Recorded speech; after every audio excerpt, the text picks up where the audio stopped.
Esselamu Aleyküm ve Rahmetullah. Euzu billahi mineşşeytanirracim. Bismillahirrahmanirrahim. Rabbi şrah li sadri ve yessir li emri vahlul ukdeten min lisani yefkahu kavli ve cealli veziran min ehli Harun ahi üştüd bihi ezri ve eşrikhu fi emri key nusebbihake kethira ve nezkurake kethira inneke kunte bina basira. ربنا آتنا من لدنك رحمة وهيئ لنا من أمرنا رشدا رب لا تذرني فردا وأنت خير الوارثين لا حول ولا قوة إلا بالله العلي العظيم وصل اللهم على محمد وعلى آله وأصحابه وأتباعه وسلم ربنا اغفر لنا وارحمنا وأنت خير الراحمين آمين والحمد لله رب العالمين. Before we start, do you see my video? Am I sharing it? You're sharing it. I don't see it. So I don't know where it is gone. It is better, but okay. Assalamu alaikum wa rahmatullah. Welcome. Inshallah, we will continue studying the section Furqan, 25th section of the Quran. And we studied last week the words, interesting word, which is very using the language in a ridiculing way, sarcastic way, saying that the deniers, the rejectors of the prophets, أَهَذَا الَّذِي بَعَثَ اللَّهُ رَسُولًا. So, well, is this one God is sent as a messenger? So we talked about it. So the value that the people attach to other people according to their criterion, and their criterion are only related to this world. The fame, wealth. It was very interesting. It is important for us as well. How are we going to value the people? Because of their status in the society, authority, power, financial power, or military power, whatever. No. Knowledge, no. Sincerity. Sincerity, devotion to submitting themselves to God, etc. We talked about it, and they continue accusing the situation and saying that, something is going on wrong. Yeah. Now, let me read it now. إن كاد ليضلنا عن آلهتنا لولا إن صبرنا عليها وسوف يعلمون حين يرون العذاب من أضل سبيلا. He would definitely have misled us from our gods if we had not been devoted to them.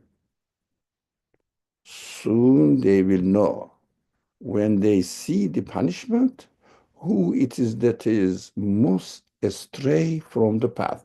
There are various points here, but we are going to concentrate on the meaning of this lewla and saberna alayna. So saberna, often saberna alayha, saberna alayha.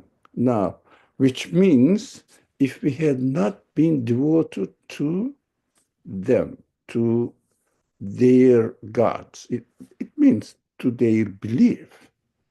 So my concern here, reading this one, is it wrong for anyone who wants to protect his belief from the challenges of the contrary beliefs? Is it wrong?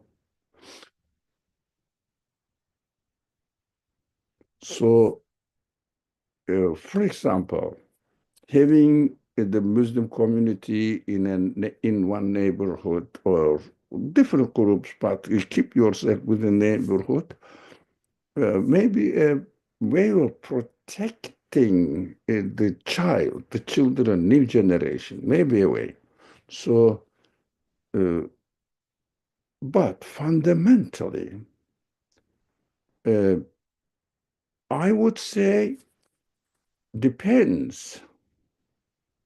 But let me see what you would say.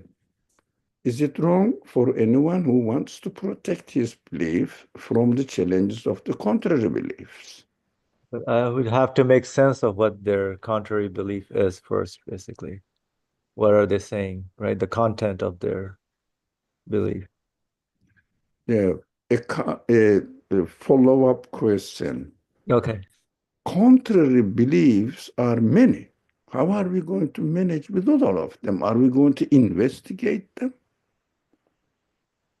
Are, is it our job to investigate them? There must be another way of solution. Yeah. If something that satisfies me in terms of, yeah, Yeah. that makes sense. So, I don't need to investigate something else. no, excellent, excellent contribution. So I have to investigate, first of all, the validity of my own belief. So whether I have satisfactory, convincing evidence to have in my belief that it is the truth. First of all, I have to really, really investigate if I am on the right or wrong belief. And then when they attack, I have to see if there is an attack or any contrary belief is presented to you. Listen to it. But first of all, it is very important, not imitative belief. Imitative belief is the reason for reactionary attitudes. Why? They are not sure. That is another subject. Now, for the moment, I have to make sure whether my belief really is a consistent belief. Can I really defend it for myself? But by investigating and looking for evidence, not by memorizing it, for example, not by repeating it to condition yourself that what you believe is really true. These are not the solutions. But if there is a counter belief presented to you, listen to them and try to see. But psychologically, try to see if they are right or wrong. But psychologically, if someone has the tendency to defend his religion, his belief, then he is more likely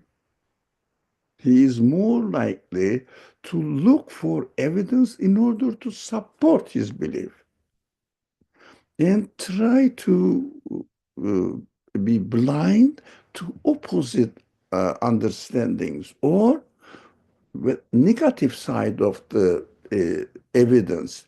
So, but everything is fine, but this one, or let me forget about it, something like that. So, what we have to do, first of all, from the scratch, we have to establish our belief on totally depending evidence and building up it from the very beginning. What is for example, as far as Islam is concerned, what is the fundamentals belief of Islam? The most fundamental evidence for the belief of Islam is concerned what subject? Any idea? Starting with belief in an absolute God. Yeah. Believe in an absolute God. What is the prerequisite to establish one's belief in the necessarily or necessity of the existence of the absolute creator? That, yep. That necessitates one examines the universe and see with the evidence, get the evidence that it needs an absolute God.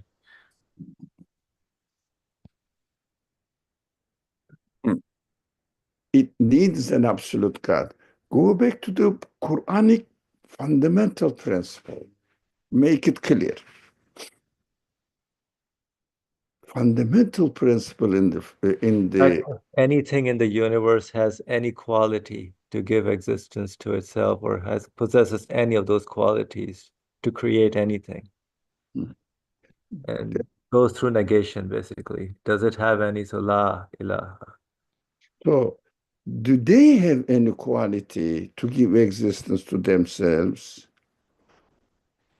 Do they have do any of does any of the things in the world in this universe has an independent quality acting by itself or just exist as they are created or given existence? Do they have choices? For instance, does anything have any choice at all? As they say, they are trying to adapt themselves, but they don't have conscience. They say, randomly they are trying, as if still randomly, but they are trying. Do they have the quality to choose to try? They say it seems to be. Look, they are acting in this way. We discussed this topic in a brief discussion last week, I think. It was last week, as far as I remember. Now, so the the We don't see the the slide screen anymore, brotherly. sorry? We don't see the slides screen anymore. No, I'm not sharing the You're slides. sharing, but it's another screen. Yeah. So the slide is probably on your other desktop or something. How about now? Now, yes, we do. Okay.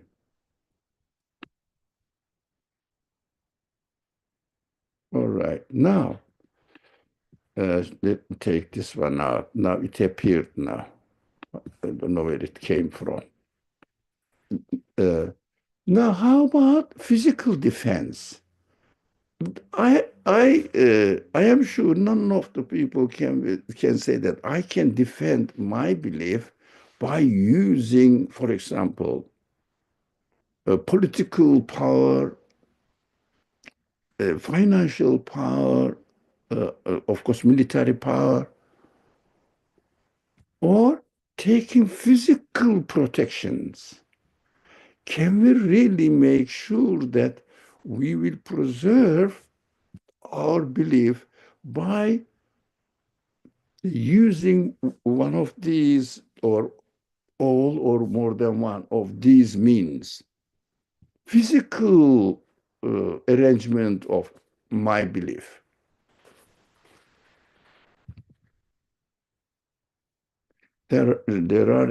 These are important questions because people think that when they secure themselves from being exposed to contrary ideas, they will secure their belief and protect their belief. It is very common among, at least as far as we are concerned, among Muslims. It's very common. So we will protect ourselves, but it doesn't mean that we will deliberately choose and expose ourselves to counter arguments, but we have to concentrate on establishing our belief on evidence. We have to concentrate on it, inshallah.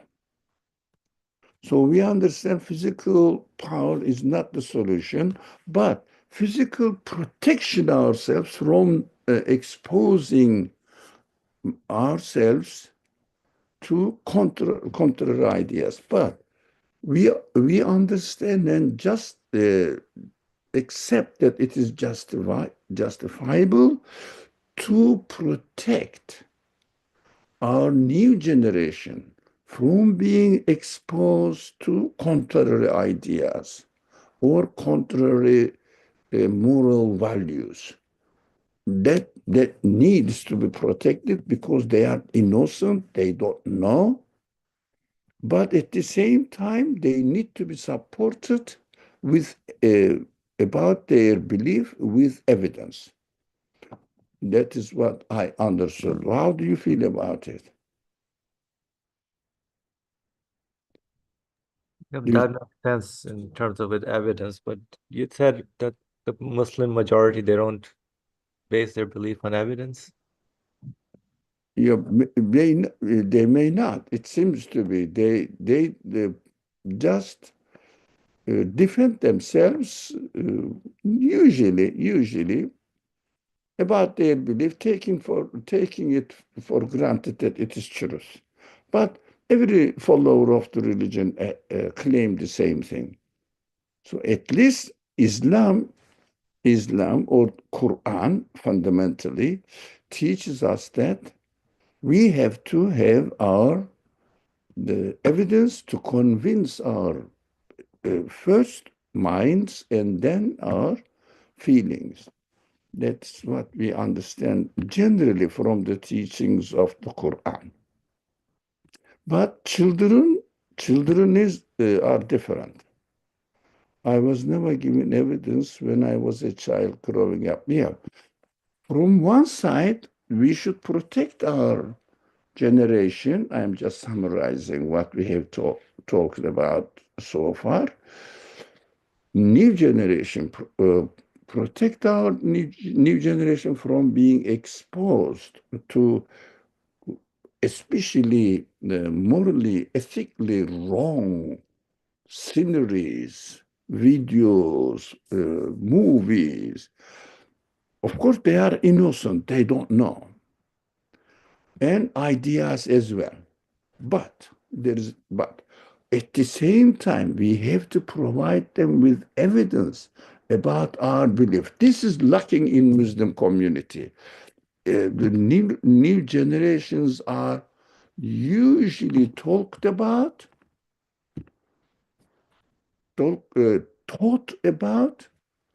memorization, repetition, and not without any evidence, a kind of conditioning. This is not the solution because when they grow up, definitely they will hear the criticisms and they will find out that they are not ready to come up against these ideas with some sort of explanations which make sense, unfortunately. Uh, that is what the Muslim community has to spend time and think about it without conditioning the children. They have to teach. Now, Bismillah, the second one. Shall we go to the second one?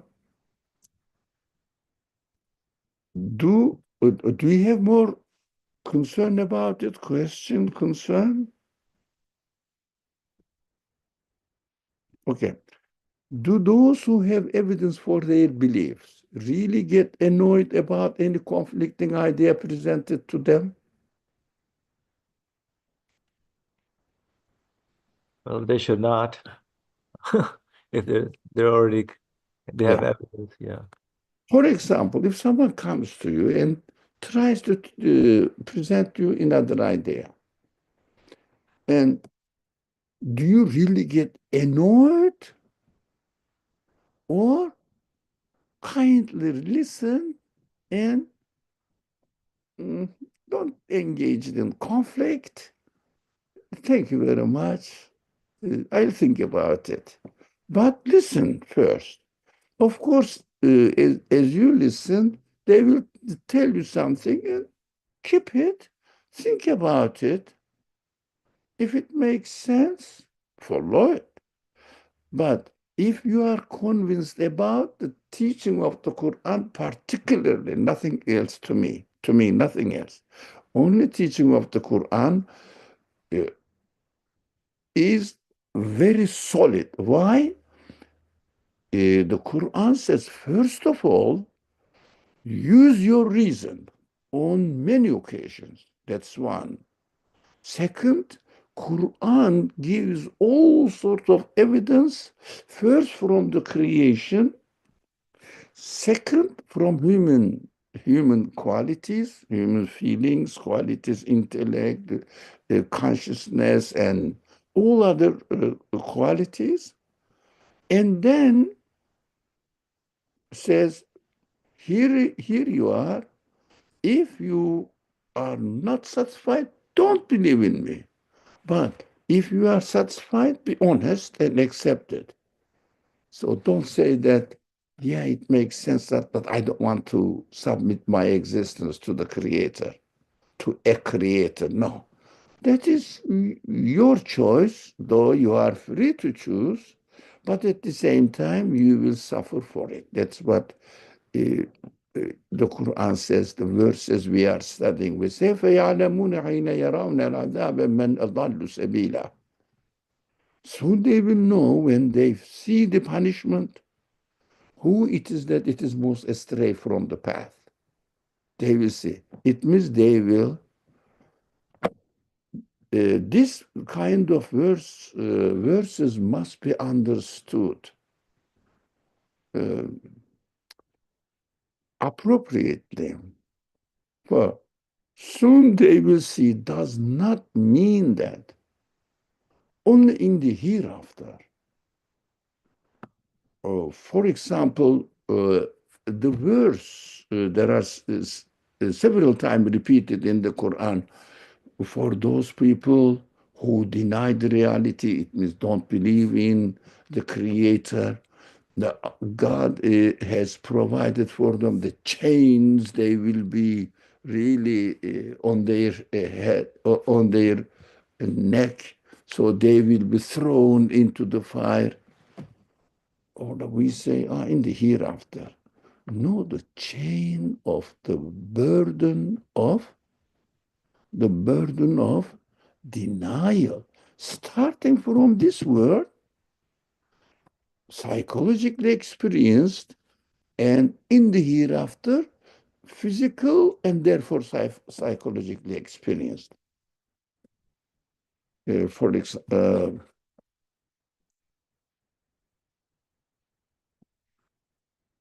you can read these first verses of Surah Insan, 76, no, yes, 76 of the section of the Quran. And verse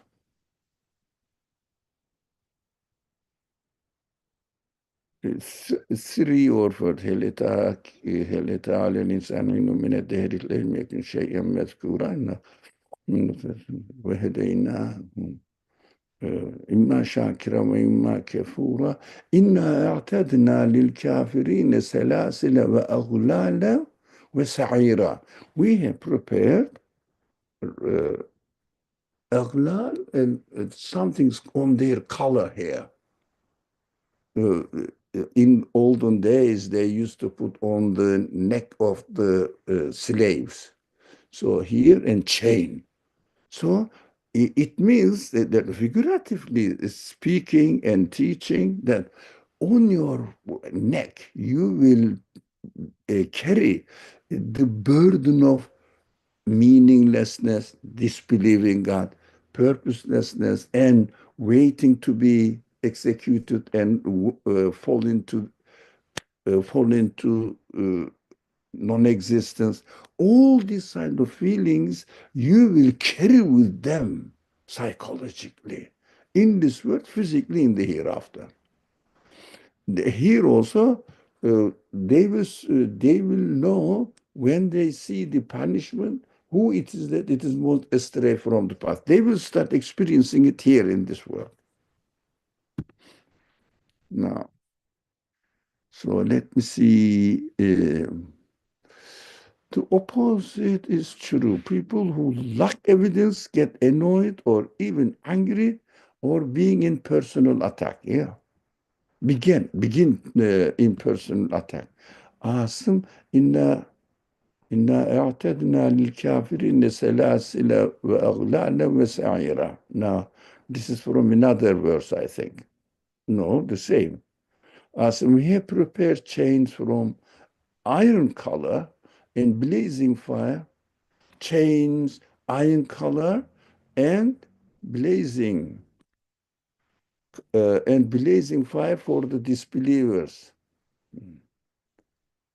This is from Al Imran, Insan, fourth verse.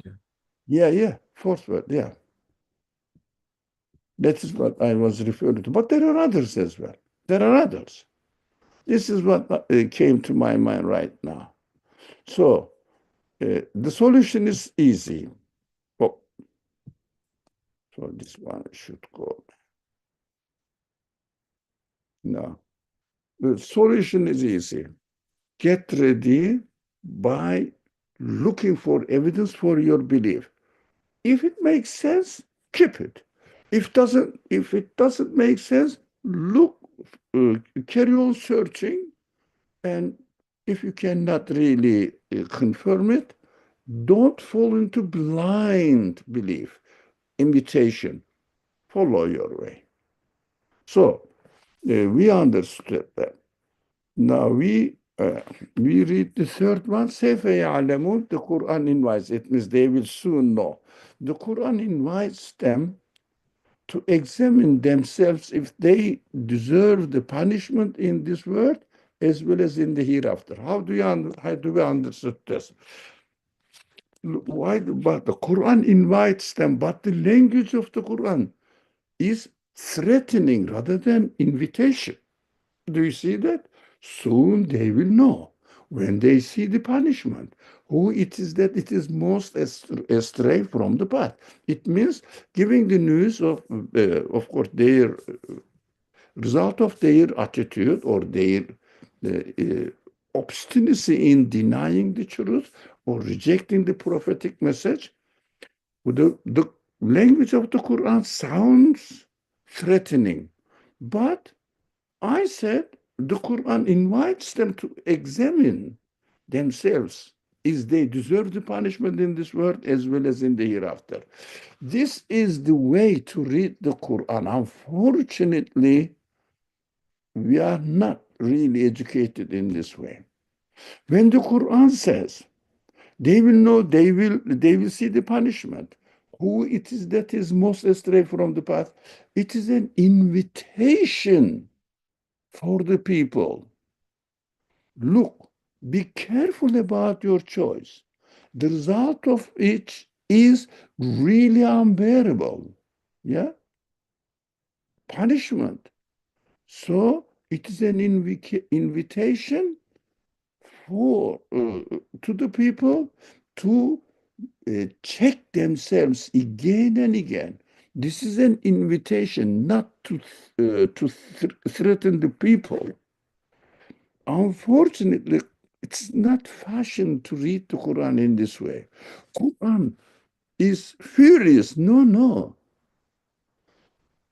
For example, if a teacher says to tells his students, if you don't pay attention, if you don't to what I'm teaching, and if you don't really learn, and do the assignments I gave you, okay. you will be absolutely sorry at the end of the semester. And I will not forgive you because I cannot. If you have not learned, I can tell you a lie and cheat you saying that you deserve better. No, I will just mark your paper as you deserve it and let you know what you have learned, what you have not learned.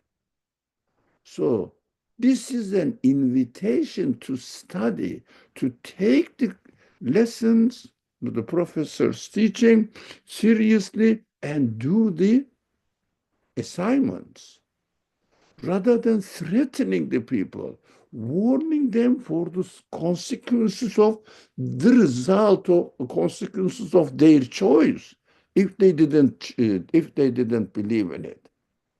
No one says that professor is teaching me that if I don't learn after the school period is finished, you will be sorry in your life afterwards. Take it seriously. It means invitation. Did we get something from here? There's something different. This is what we have to learn. How to read the Quran. All the threatening language in the Quran must be understood in this way. So As the parents, an invitation like a warning as well. sorry, An invitation like a warning, invitation. like a warning as well to warn you, hey, pay attention right now in what you're doing. That is invitation, did you say? I said, yeah, I said invitation or like a warning. Now, I said, the question was, well, the Quran sounds threatening, but we have to understand that it is an invitation for their salvation, for their betterment, and to have a better future. It is an invitation. But because people usually imitates the language of the Quran, but doesn't read the Quran according to the purpose of the Quran. Why? The purpose of the Quran to show people the path to guide to the right on the way of living in this world, fulfilling their purpose in their life, fulfilling the purpose in their life. So we have to read it as a guidance, not a threatening book. But sorry.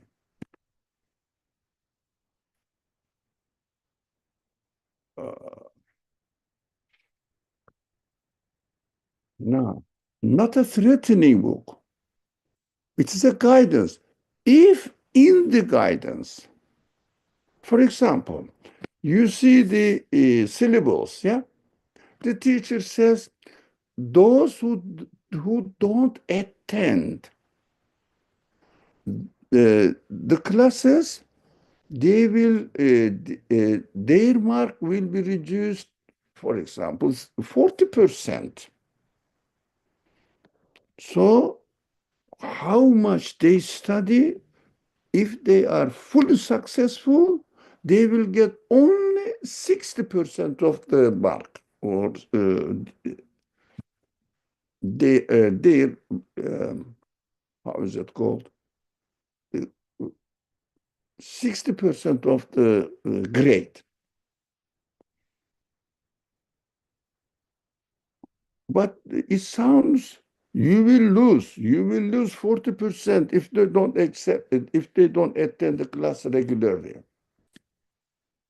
Now it means something, he's telling me that I will lose and I will be sorry that I haven't attended the class. No, it is an invitation to come and join attend the class and listen to the professor, learn there perfectly. so that you will have a consistent student life. That is just a kind of asking you. So, invitation is not the threat. Threat is invitation. The Quranic language, threatening language, is an invitation to think about the consequence of what you have been doing. Is it clear? Or still confusing? Yeah, it's fine. I mean, if you say as a guidance, yes, invitation. Yeah, correct. I take it. But I No. see it a warning as well, right? No. No, it's not a warning. Ah, sound is warning, Right. meaning is invitation. Interesting. Yeah. That is, you see, I see that why it is difficult to follow this class. It goes very, very much against the general tradition of understanding and teaching the Quran. That's why it's hard. And it is not pleasant because always it is disturbing the way it is presented here in this class. Yes, Fatah. I'm pleased to see your head. Go ahead. Thank you. Assalamu alaikum. I have a question. We're talking about warning versus invitation. I started thinking about like a parent warning their child, like, let's say if you don't eat your vegetables, you'll be unhealthy, for example. Like if you grow up, will you also describe that as an invitation or more like a warning? Like if you don't do this, then you'll meet some destination that you won't like. No, that's a very, really question that we are experiencing now. The human beings, especially in this case, in your example, parents. Parents are human beings. So they may get angry and speak out of their anger. They are human beings. They are fallible. So they uh, uh, they speak they may be angry, and really they may say that, for example, if you do this next time, for example, there will be no dinner for you for for example tomorrow. For example, uh, it may not. Uh, it may be just an out of anger, and it may be just really threatening the child. But of course, inside it, as parents, they are expected to think of the better, uh, future of their children. So the children will get this threatening language, or the children are expected to get threatening language and take it seriously. But they say, my father is really angry last night, so I have to just do what he wants me to do. Because it is going to be punished if they know the character of their parents. But in reality, by definition, it must be an really invitation for the child to do something better. If the child is mature enough and reasons about it, he will say, "Oh, my father is doing this just because of my benefit." But a father may not have this warning in the right way. But the Quran always speaks to human beings according to their psychological situation or the way they are created. So, for example, everybody sees the azab. punishment. It's a very bad for them. But they know that God doesn't just get angry and immediately become furious and punish them here. No. God warns in the Quran by using the threatening language, but doesn't do anything in this world. Only the person suffers himself, not because God did something physically to him. But in the case of parents may not be the same. That is why the child may be frightened of father's anger turn out to be something physical. But God doesn't do that. Just we understand that it is out of mercy to remind people that by pointing out, this is important, by pointing out the consequences of their choice in denying the truth. Pointing out, because of the consequences of their choice, God says, look, this will be the consequence of your choice. Watch out, and before you face the reality after death, take notice of it. That is just an invitation, pure invitation. That the parents may confuse and really get on the child. So, if it is, but theoretically, it must be an invitation. And for example, if a person says, if a parent says to his children, if you do this and this and this will be the consequence. That is fine. That is really invitation. But if you do this and this, I will beat you up. No, that is wrong. This is not invitation. It's really threat. Because he is going to beat the person up here. But Quran warns before people die. Depends. It means. Okay, shall we go to very important verse after this that we have to talk a lot about it.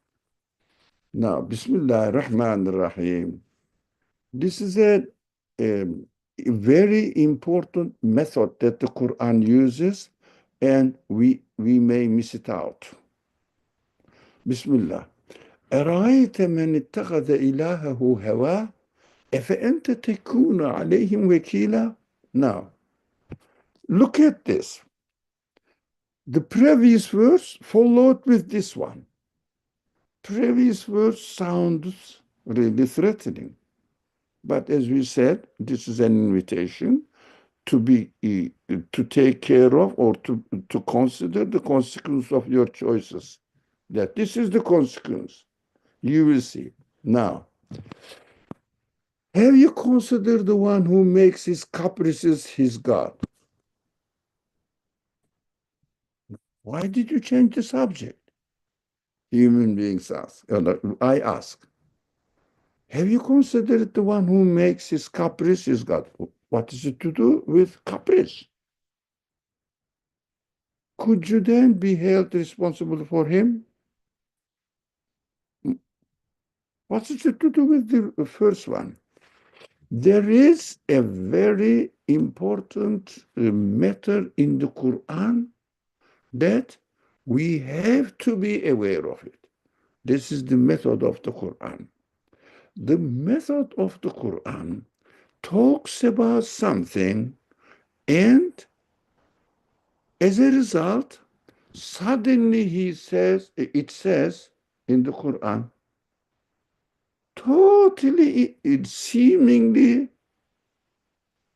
unrelated matter. For example, we did this to that, and this happened to the prophet, and these people did that, and then إنه كان بصير بما تعملون or يعملون. definitely we are seeing, we are observing, aware of what they have been doing. What happened to the prophets or to people who did this and that, bad or good, whatever?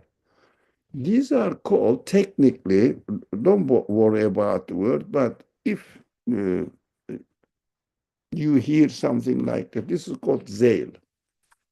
Now, as if the conclusions are the main message, main reason why the previous verses were talking about this. They were accusing the prophets. The previous verses, if you remember from the previous discussions, they were attacking the prophets, accusing the prophets, insulting the prophets, and they insisted blindly to resist their tradition, their understanding, their previous ancestral religions. And he says, have you, the Quran, this verse says, have you considered the one who makes his caprices his God? Do you see that all of these things are explained in this word, in this verse, by using the el-hawa, not el-hawahu, ilahehu, hawahu, his caprices. All what I have been talking about, these people did this wrong thing, that wrong thing, just because of their caprices and taking their caprices as their God. That is the conclusion part of the previous verses, and these previous verses are answered here. Why do they do that? Why do they do that? Because they made their caprices as their God. That's what we have to understand. Why people don't believe. They have caprices to fulfill, or to feel satisfied. And because of this preservation of following the caprices, they don't accept and they resist all the truth. So, can you do anything to them? The Quran says, no, you cannot do. They have to help themselves by giving up their caprices. That is why, could you then be held responsible for him? For this kind of person who follows his caprices, his God? There is no solution for this man, for this person who really makes his caprices as his God. You cannot help him. That is why you just deliver the message unless he gives up having his caprices as his God. It means main reason to resist. Not because they are not satisfied rationally, not because they haven't seen the evidence in the truth presented to them by the prophets. Not because of this, just because they are worshiping their own caprices. So you cannot help them. But what we have to do, show them the truth, demonstrate the truth to them, and ask them, think about it. Think about the consequence of following your caprice, and as it contradicts your reality.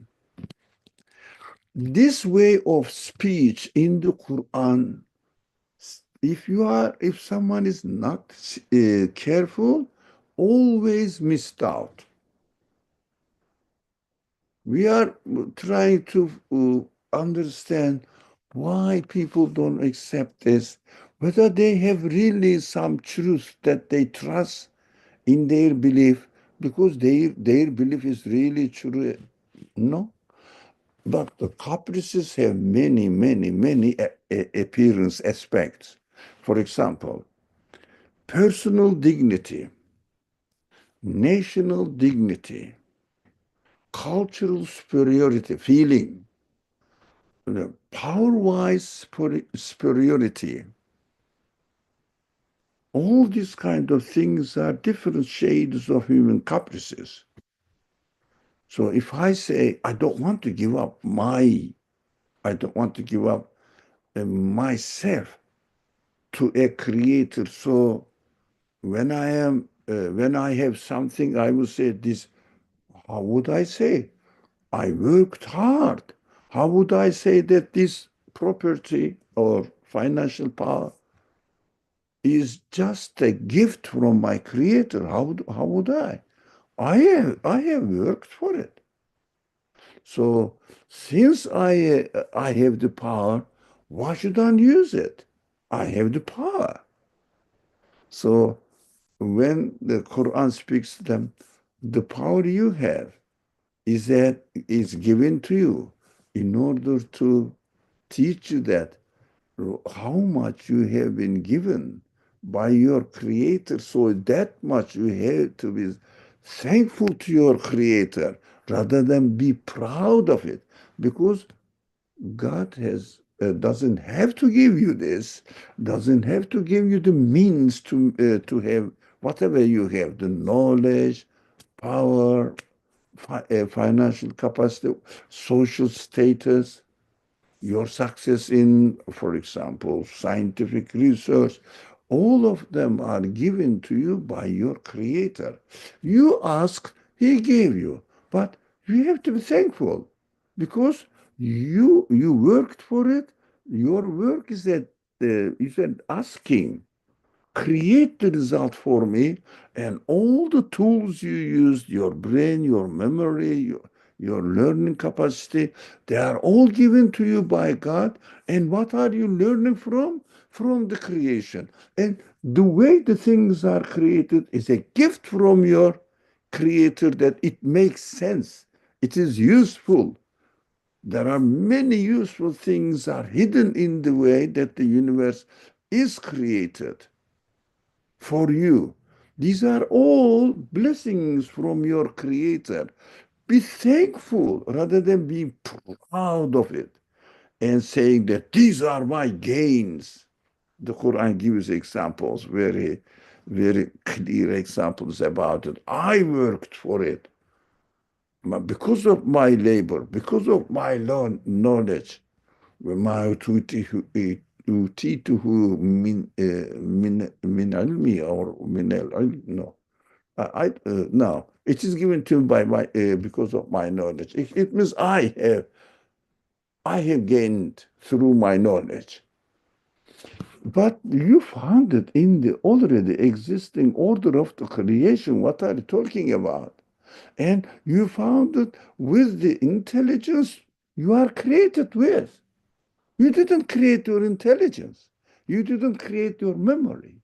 You found it as you are created, as you are given existence. The problem is caprice. The Quran says all the quarrels between prophet and their rejectors, their deniers, are deriving from this main fundamental reason: human caprices. Conclusion. The conclusion of the previous discussion. So, in the Quran, while we are reading the Quran, sometimes we will come up with totally seemingly irrelevant verse which says something like this. Something like this. Now, think about those people who make their caprices their God. Think about them. Can you really help them? don't feel responsible for their choice. That is their choice. Your mission is to remind them, call them, and tell them to reconsider, ask them to reconsider your choices. Think about it, if it is really correct or not. That is what this verse attracted my attention a lot. So, but in this way, there are many in the Quran, but unfortunately, if one is not careful, they miss it. We see many examples of it. They miss it. So we will pay attention, especially the short endings. Inna Allah alimun khabir. Inna Allah latifun khabir. Inna Allah basirun sami'un basir. For example, you have to say, look, the previous subject was completely different subject, and it ended up God knows everything. And God hears everything. What is it to do with it? Now you have to try to understand all the previous discussions are explained there with the quality of the God or the names of God mentioned there. So the Quran is inviting the reader, look, the previous subject, when you try to understand the previous subject, never forget that you have to analyze all this previous subject through the manifestations of my names that I am presenting to you. Especially those verses related to, well, there are every case actually, but especially we have to be careful. Those verses related to our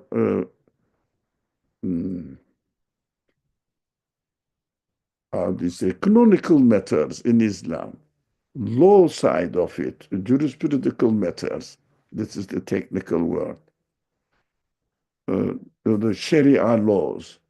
So we have to understand that something is taught that you have to do this, you shouldn't do this, and ends up with mentioning usually two, sometimes rarely three, in one case is in four names of God. So we have to analyze them, analyze the previous subject as the manifestations of, under the guidance of manifestations of these qualities of God, names of God mentioned in conclusion. That is important. Now we are done. So we covered this one. Now we covered the first. We are not responsible for those. We covered it just to deliver the message. And three, we may need to talk about it. Should we not? Since it says, could you then be held responsible for him? It means you won't be responsible for him. So should we not bother about other people's well-being? After reading this verse, what would you say?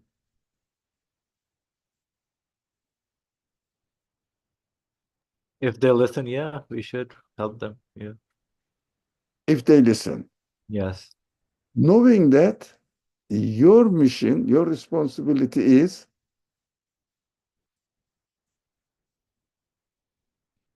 only,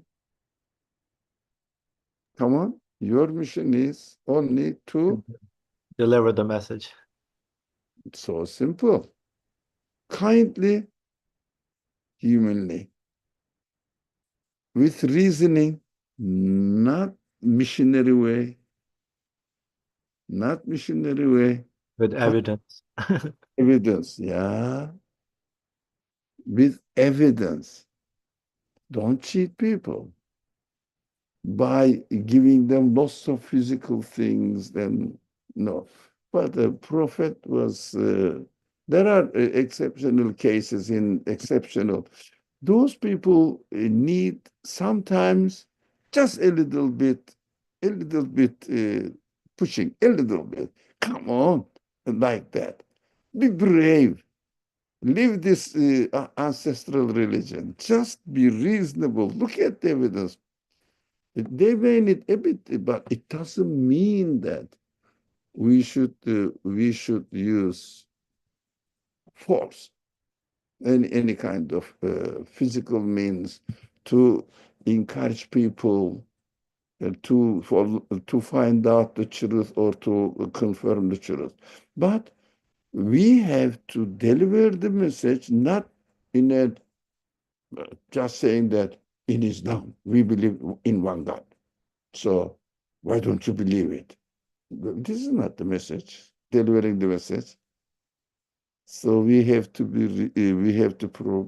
prepare the evidence, present to them, and addressing their reasoning, or addressing their feelings in a kindly way, respectful way, without using any kind of force. Now, or any kind of threatening language. We understood that. We have to bother about other people's well-being. But we can do so much as they allow, as much as they listen. Any question?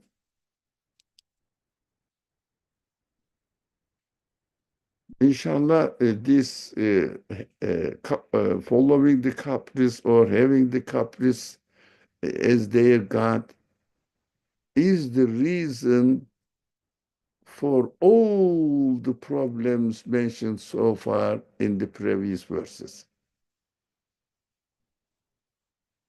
Not because they didn't understand the truth. Now, inshallah, we can conclude here if you don't have any more comment or this or concern, question.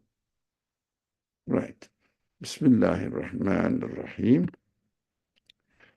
سبحانك لا علم لنا إلا ما علمتنا إنك أنت العليم الحكيم وآخر دعوانا إن الحمد لله رب العالمين بحرمة سر سورة الفاتحة